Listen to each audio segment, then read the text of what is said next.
கிறிஸ்துவுக்குள் பிரியமானவர்களே, இந்த நாளுக்கான தினசரி தியான வசனம் மத்தேயு எழுதின சுவிசேஷம் 4வது அதிகாரம் 19வது வசனம். மத்தேயு 4:19. Matthew 4:19. என் பின்னே வாருங்கள், உங்களை மனுஷரை பிடிக்கிறவர்களாக்குவேன் என்றார்.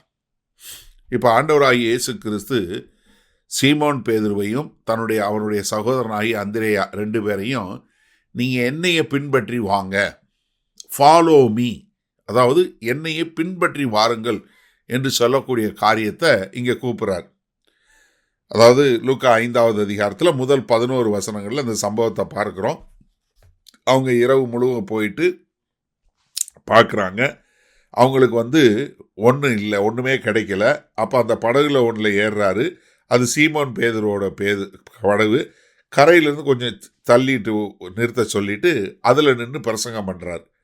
அவர் போதகம் பண்ணி முடித்த பின்பு கொஞ்சம் ஆழத்தில் போய் வலையை போடுங்கன்றார், வலைகளை போடுங்கங்கிறாரு. ஆனால் சீமோன் பேதுரு என்ன பண்ணுறாரு, ஆண்டவரே, நாங்கள் ராத்திரி பூரா போட்டோம், ஒன்றும் கிடைக்கல, ஆனாலும் நீங்கள் சொல்கிறீங்க அப்படிங்கிறதுக்காக போடுறோன்னு ஒரு வலையைத்தான் போடுறாரு. ஆனால் அந்த வலை பிஞ்சு போகிற அளவுக்கு மீன்கள் வந்த உடனே இப்போ என்ன, அந்த படகே அவிழ்ந்து போகுது, வலை கிழிஞ்சு போகிற மாதிரி இருக்கிற உடனே கரையில் இருக்கிற கூட்டாளிகளை கூப்பிட்டு நீங்களும் வாங்கன்னு சொல்கிறாங்க.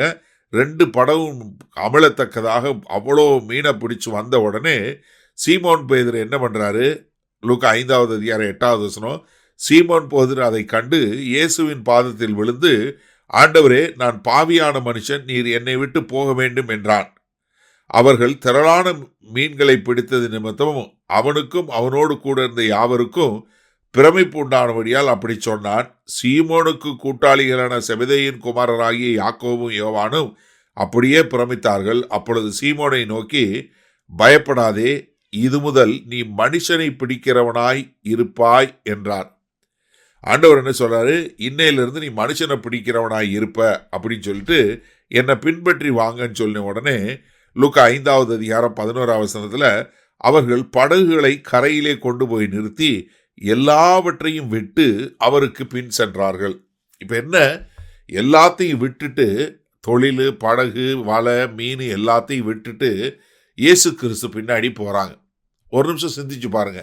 நீங்கள் இப்போ சீமோன் பேதுருவாவோ அந்திரேயாவா இருந்தால் என்ன சொல்லியிருப்பீங்க?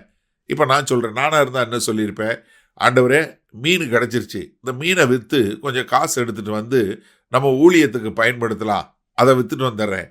இல்லை, படகு இருக்குது, படகு ஒரு நல்ல விலைக்கு விற்றுறலாம், ஏன்னா இது கலிலேயா கடலில் இது தொழிலே இதுதான், இதை விற்று கொஞ்சம் காசு எடுத்துகிட்டு வந்தால் இதை வச்சு நம்ம வேலை பார்க்கலாம், இல்லை இந்த படகை நம்ம வச்சுக்கிடுவோம், இல்லை இந்த மீனை நம்ம வச்சுக்கிடுவோம், இதன் மூலமாக இதை கொண்டு நம்ம மக்களுக்கு சுவிசேஷம் சொல்லலாம், இப்படி ஏதோ நிறைய ஒரு ஐடியா சொல்லியிருக்கலாம். ஆனால் அவங்க என்ன செய்கிறாங்க தெரியுமா, என்னை பின்பற்றி வா என்ற உடனே அவர்கள் எல்லாவற்றையும் விட்டு விட்டு இயேசு கிறிஸ்து பின்னாடி போகிறாங்க. கர்த்தராகிய இயேசு கிறிஸ்து நம்மை பின்பற்றுகிறவரிடம் அவர் எதிர்பார்க்கிறது என்ன தெரியுமா, முழு கீழ்ப்படிதல். அவருக்கு கீழ்ப்படிந்து அவர் சொல்வதை கேட்கிறது தான் கர்த்தர் விருப்பப்படுகிறார். சரி, இதனால் இந்த வசனத்தை நம்ம எப்படி எடுத்துக்கொள்ள முடியும்? ஆண்டவராகிய இயேசு கிறிஸ்து என்ன சொல்லலைன்னா, எனக்கு நீ ரசிகனாக மாறு, எனக்கு கட் அவுட் வைக்கிறவனா பாரு, என்னை பார்த்து நீ விசில் அடித்து கை தட்டுறவனாயிரு, எனக்காக நீ பாட்டு பாடி டான்ஸ் ஆடுறவனாயிரு சொல்லலை. என்ன தெரியுமா சொன்னார், என்னை பின்பற்றி வா, என்னை போல வாழ்வதற்கு உன்னை ஒப்பு கொடுத்து எனக்கு பின்னாக நடந்து வா. ஏன்னா அப்போஸ்தலனாகிய பவுல் சொல்லி கொடுக்கிறார்ல, நான் கிறிஸ்துவை பின்பற்றுவது போல நீங்கள் என்னை பின்பற்றுங்கள். எப்படி? அப்போ என்னன்னா, இங்கே பின்பற்றி வா என்று சொல்லுகிற வார்த்தை என்னன்னா, இயேசு கிறிஸ்துவை போல மாறி அவருக்கென்று வாழ வேண்டும்.